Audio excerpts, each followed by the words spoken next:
जय हिंद, नमस्कार दोस्तों। एक बार फिर से बहुत बहुत स्वागत है आप सभी का हमारे यूट्यूब चैनल डिफेंस पॉइंट पर। दोस्तों आज से जो है वो हम नाविक जीडी के आने वाले बैच की तैयारी शुरू कर रहे हैं। तो आज जो है हम आपके लिए लेकर आए हैं नाविक जीडी एग्जाम के लिए एक नए पेपर पैटर्न पर बना हुआ एक छोटा सा प्रैक्टिस सेट, जिसमें हम 20-25% जो है आज इसमें कवर करेंगे।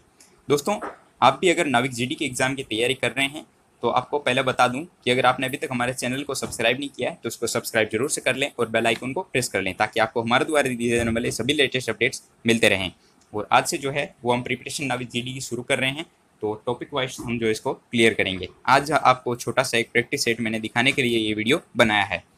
तो दोस्तों आपको सबसे पहले बता दूं कि आपकी जो नाविक जीडी का पेपर आता है वो इंग्लिश मीडियम में आता है, लेकिन मैंने आपको जो है समझाने के लिए दोनों लैंग्वेज का यूज़ किया है। ठीक है, तो शुरू करते हैं आज का हमारा ये वीडियो। देखिए पहला प्रश्न कि चर्म रोग के उपचार में प्रयोग में लाया जाने वाला रेडियो आइसोटोप कौन सा है। ठीक है, चर्म रोग के उपचार में, तो चर्म रोग के उपचार में जो है वो रेडियो फास्फोरस का उपयोग किया जाता है। तो इसका करेक्ट आंसर हो जाएगा ऑप्शन सी, रेडियो फास्फोरस। अगला प्रश्न देखिए कि बहुत अधिक ऊंचाई पर मनुष्य की लाल रुधिर कणिकाओं में क्या फर्क आता है। ठीक है, लाल रुधिर कणिकाएं सबसे पहले किसको बोलते हैं, तो आपको बता दूं कि आरबीसी जो होती है वो उसको लाल कणिकाएं या फिर लाल रुधिर कणिकाएं कहा जाता है। तो इसके आकार में ये परिवर्तन आता है कि जैसे ही ऊंचाई बढ़ती है इनकी संख्या जो है वो बढ़ने लग जाती है। तो इसका करेक्ट आंसर होगा ऑप्शन बी। अगला प्रश्न आप देखेंगे कि आधुनिक चर्म शोधन उद्योगों में ऐसी कौन सी भारी धातु पाई जाती है जो कि विषैली होती है।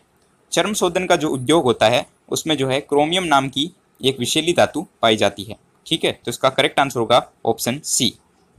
अगला प्रश्न देखिए कि स्ट्रोंशियम लवण के द्वारा बुनसेन ज्वाला को कौन सा रंग प्रदान किया जाता है। ठीक है, स्ट्रोंशियम लवण जो होता है उसके द्वारा बुनसेन ज्वाला को जो है वो क्रिमिजी लाल यानी कि क्रिम्सन रेड जो होता है वो रंग प्रदान किया जाता है। तो इसका करेक्ट आंसर होगा आपके ऑप्शन सी। अगला प्रश्न देखिए कि आधुनिक शक्तिशाली चुंबक किससे बनता है।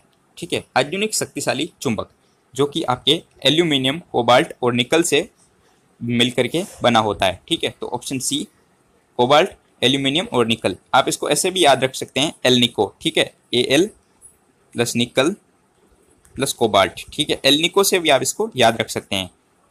अगला प्रश्न देखिए कि फोटोग्राफी में मुख्य कौन से रंग होते हैं। तो आपको बता दूं कि फोटोग्राफी में जो है वो मुख्य रूप से लाल, नीला और हरा रंग होता है। आप इसको आरबीजी से याद रख सकते हैं। ठीक है, आरबीजी से जो है आप इसको याद रख सकते हैं। अगला प्रश्न देखिए, पूछा गया है कि ताम्र की एक डिस्क है जिसमें एक छेद है। यदि डिस्क को गर्म किया जाए तो छेद के आकार में क्या परिवर्तन आएगा। तो दोस्तों आपको बता दें कि तांबे की डिस्क को अगर हम गर्म करेंगे तो उसका आकार जो है छेद का वो घटता जाएगा। तो ठीक है, इसका आंसर हो जाएगा ऑप्शन बी, घटता है। अगला प्रश्न आप देखिए, प्रश्न में पूछा गया है कि रेडियो एक्टिवता की परिघटना की खोज किसने की थी। तो रेडियो एक्टिवता की जो परिघटना है उसकी खोज हेनरी बेक्यूरेल के द्वारा की गई थी। तो इसका करेक्ट आंसर होगा ऑप्शन डी। अगला प्रश्न देखिए, अगले प्रश्न में पूछा गया है कि निम्नलिखित में से कौन सी गैस उच्चतम ऊष्मीयमान रखती है। तो आपको बता दें कि इंडियन गैस जो होती है वो आपके उच्चतम ऊष्मीयमान रखती है। तो इसका करेक्ट आंसर होगा ऑप्शन डी। अगला प्रश्न देखिए कि नीचे दिए गए ईंधन में किसमें सर्वाधिक ऊष्मीयमान होता है। तो पत्थर का कोयला जो होता है उसमें सर्वाधिक ऊष्मीयमान होता है। तो इसका करेक्ट आंसर होगा ऑप्शन बी। अगला प्रश्न देखिए कि मोहम्मद गोरी ने पहली बार भारत पर आक्रमण कब किया था। तो मोहम्मद गोरी ने जो है वो पहली बार भारत में आक्रमण सन 1175 ईस्वी में किया था। तो इसका करेक्ट आंसर होगा ऑप्शन बी। अगला प्रश्न देखिए, अगले प्रश्न में पूछा गया है कि किसके काल को मुगल चित्रकला का स्वर्णिम काल कहा जाता है या फिर स्वर्ण काल कहा जाता है। मुगल चित्रकला का स्वर्ण काल जो है जहांगीर के शासनकाल को कहा जाता है। तो इसका करेक्ट आंसर होगा ऑप्शन बी, जहांगीर के काल को जो है वो चित्रकला का स्वर्ण काल कहा जाता है। अगला प्रश्न देखिए कि ब्रिटेन की रानी एलिजाबेथ फर्स्ट, ठीक है, किसके समकालीन थी। तो एलिजाबेथ प्रथम यानी जो है वो अकबर के समकालीन थी, वो मुगल बादशाह अकबर के समकालीन थी। तो इसका करेक्ट आंसर होगा ऑप्शन ए। अगला प्रश्न देखिए कि 1576 का वर्ष किस युद्ध के लिए प्रसिद्ध है। तो 1576 का वर्ष जो है वो आपकी हल्दी घाटी के युद्ध से संबंधित है और हल्दी घाटी का युद्ध जो है वो महाराणा प्रताप और अकबर की सेनाओं के बीच में लड़ा गया था। अगला प्रश्न देखिए कि पानीपत का तीसरा युद्ध किसके बीच में हुआ था। तो इसका आंसर शायद आप सबको पता होगा कि पानीपत का युद्ध जो है वो मराठा और अफगान के बीच में लड़ा गया था, तीसरा युद्ध। तो इसका करेक्ट आंसर होगा ऑप्शन डी। अगला प्रश्न देखिए कि गुआनो नामक प्राकृतिक उर्वरक किस क्षेत्र में पाया जाता है। तो गुआनो नामक जो प्राकृतिक उर्वरक है वो पेरू के तटीय क्षेत्र में पाया जाता है। तो इसका करेक्ट आंसर हो जाएगा ऑप्शन डी। अगला प्रश्न देखिए कि सैंडी स्ट्रोम किस क्रिकेटर की आत्मकथा है। तो सैंडी स्ट्रोम एक बुक है जो कि आपके संदीप पाटिल की आत्मकथा है। तो इसका करेक्ट आंसर होगा ऑप्शन सी। अगला प्रश्न देखिए, अगले प्रश्न में कहा गया है कि स्वतंत्र भारत के लिए व्यक्तिगत रूप से पहला ओलंपिक पदक किसने जीता। ठीक है, मानिए कि भारत जब स्वतंत्र हुआ तो उसके लिए जो है व्यक्तिगत रूप से पहला ओलंपिक पदक किसने जीता था। तो पहला ओलंपिक पदक जो है वो केडी जादव के द्वारा जीता गया था। तो इसका करेक्ट आंसर हो जाएगा ऑप्शन डी। अगला प्रश्न आपके रीजनिंग से है। तो रीजनिंग और मैथ्स के जो क्वेश्चन है दोस्तों वो भी मैं आपको करके नहीं दिखाऊंगा, क्योंकि आज का ये जो है वो छोटा सा प्रैक्टिस सेट मैं आपके लिए लेकर आया हूँ। अगले वीडियो से जो है हम डिटेल्ड प्रैक्टिस सेट शुरू करेंगे। तो अभी मैं आपको जो है वो करेक्ट ऑप्शन जो होगा वो आपको बताते चलूंगा। तो देखिए कि एक कोड भाषा में यदि बी ए डी को वाई जेड और डब्ल्यू से प्राप्त किया जाता है तो एक्स वाई जेड से क्या प्राप्त होगा। तो अगर आप इस प्रश्न में ध्यान से देखेंगे तो बी जो है वो वाई के ऑपोजिट होता है, ए जो है वो जेड के ऑपोजिट और डी जो है वो डब्ल्यू के ऑपोजिट होता है।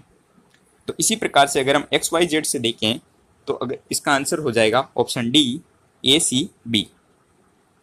ए सी बी जो कि ऑप्शन डी है वो करेक्ट आंसर हो जाएगा।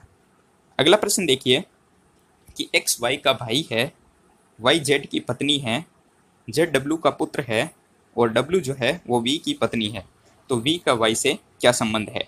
दोस्तों अगर इस प्रश्न को अगर आप ध्यान से देखेंगे तो ये संबंध जो आएगा वो ससुर का संबंध आएगा। तो इसका करेक्ट आंसर हो जाएगा ऑप्शन सी। अगला प्रश्न देखिए जो कि आपके मैथ्स से है। तो मैथ्स के जो है अर्थमेटिक्स से ये प्रश्न बनाया गया है। तो 4 व्यक्तियों का औसत वजन अगर 3 किलोग्राम बढ़ जाता है, यदि 120 किलोग्राम वजन वाले व्यक्ति के स्थान पर किसी और व्यक्ति को शामिल कर लिया जाता है, ठीक है, तो इसमें क्या परिवर्तन आएगा। तो देखिए इसके वजन में ये परिवर्तन आएगा कि इसका वजन जो है वो 132 किलोग्राम हो जाएगा। तो इसका करेक्ट आंसर होगा ऑप्शन ए। अगला प्रश्न देखिए कि ए तथा बी की वार्षिक आय का अनुपात 4:3 है तथा इनकी वार्षिक व्यय का अनुपात 3:2 है। यदि वर्ष के अंत में उनमें से प्रत्येक 6,000 रुपये की बचत करे तो ए की वार्षिक आय क्या होगी। तो दोस्तों अगर आप प्रश्न को हल करेंगे तो इसका करेक्ट आंसर होगा ऑप्शन सी 24,000। ठीक है, तो ऑप्शन सी जो है इसका करेक्ट आंसर हो जाएगा। अगला प्रश्न देखिए कि दो संख्याओं का गुणनफल 120 है तो उनके वर्गों का योग 289 है, तो दोनों संख्याओं का योग क्या होगा। ठीक है, तो दोनों संख्याओं का आपसे योग पूछा गया है। तो देखिए इसका करेक्ट आंसर हो जाएगा ऑप्शन ए 23। ठीक है, 23 जो है दोनों संख्याओं का योग हो जाएगा। अगला और लास्ट प्रश्न है आपके लिए है, इसका आंसर कमेंट करके हमें ज़रूर से बताइएगा कि हुमायूं का मकबरा कहाँ पर स्थित है। हुमायूं का मकबरा जो है वो कहाँ पर स्थित है। आपके ऑप्शन हैं ए काबुल में, ऑप्शन बी दिल्ली में, ऑप्शन सी आगरा में और ऑप्शन डी फतेहपुर सिकरी में। दोस्तों इसका कमेंट जो है हमें कमेंट करके ज़रूर से बताइएगा कि इसका राइट ऑप्शन क्या होगा। दोस्तों ये छोटा सा प्रैक्टिस सेट आपके लिए नए और लेटेस्ट पेपर पैटर्न पर बना हुआ था, जो कि इस बार जो है इंडियन कोस्ट गार्ड के नाविक जीडी एग्जाम में आया था। दोस्तों अगले वीडियो से जो है हम तैयारी शुरू करेंगे। यह आपको दिखाने के लिए छोटा सा प्रैक्टिस सेट बनाया गया था। तो दोस्तों आई होप आपको वीडियो पसंद आया होगा। तो वीडियो को लाइक कीजिएगा। चैनल को अगर आपने अभी तक हमारे चैनल को सब्सक्राइब नहीं किया है तो उसको सब्सक्राइब जरूर से कर लेना। मिलते हैं अगले वीडियो में, तब तक के लिए जय हिंद।